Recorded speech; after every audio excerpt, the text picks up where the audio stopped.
Doctor Who, The Rescue, the 11th story of the first Doctor, is written by David Whittaker and starring William Hartnell, William Russell, Jacqueline Hill and Maureen O'Brien. So this episode was only written to introduce a new companion to replace the Doctor's granddaughter, Susan. Verity Lambert originally wanted Pamela Franklin to play Jenny from the Dalek Invasion of Earth to continue Susan's replacement.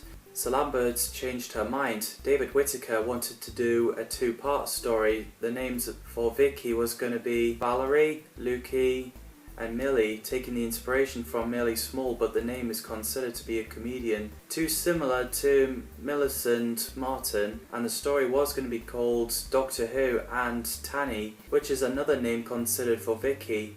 So in episode 1, The Powerful Enemy begins with Vicky running inside a crashed spaceship, letting Bennett know that the rescue ship arrives, but Bennett was unsure and told her to watch out for Carkelian. So Vicky went to the radio to see if it was a rescue ship. Have you landed? Over. Landed? We're still 69 flying hours away.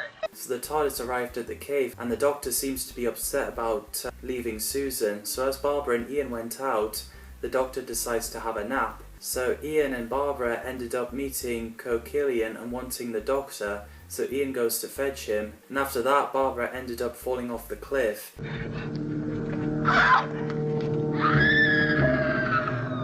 If I watched it on live in 1965, I would be thinking that Barbara dies, but thank God she didn't.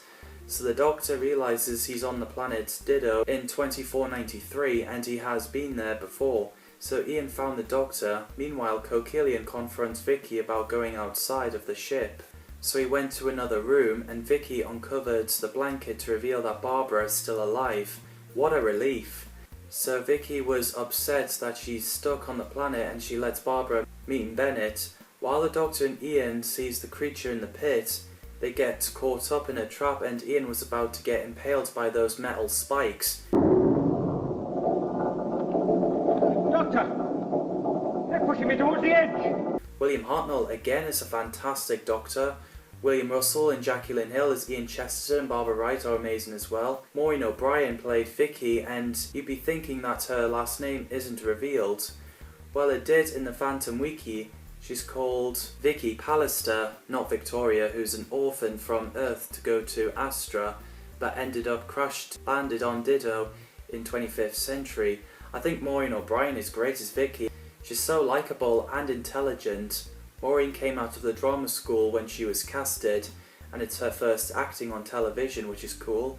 And Sydney Newman told her that they were considering having her hair cut and dye it black, but Maureen said no and said, why don't they just get Carol Ann Ford back, which I'm glad she refused, as she looks great the way she is, and the companions doesn't have to have short black hair.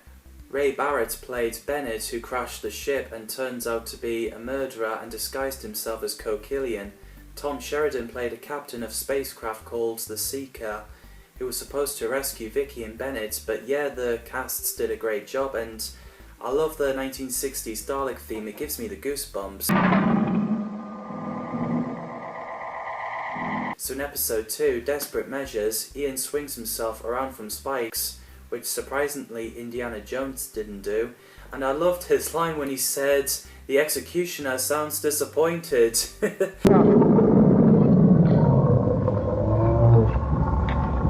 The executioner sounds disappointed.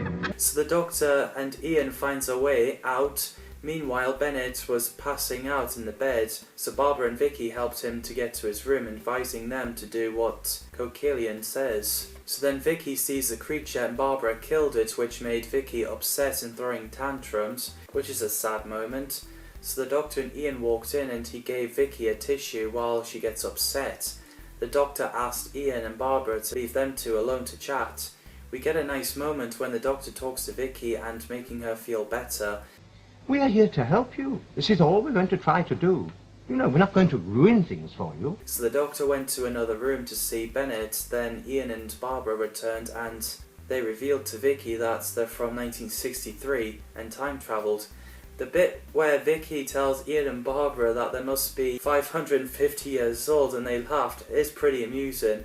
I have to admit, it crackled me up. 1963? But that means you're about 550 years old? I suppose I am. So the Doctor goes into Bennett's room and he notices that there's no one there, but there is a trapdoor.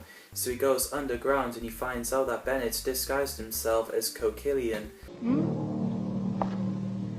Are you finished? Yes, I had hoped that you would continue.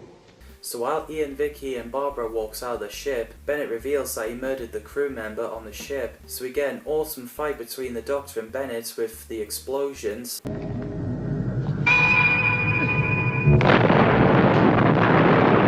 Didoin arrived just after the Doctor is knocked out, and the next thing it happened, he woke up in the TARDIS.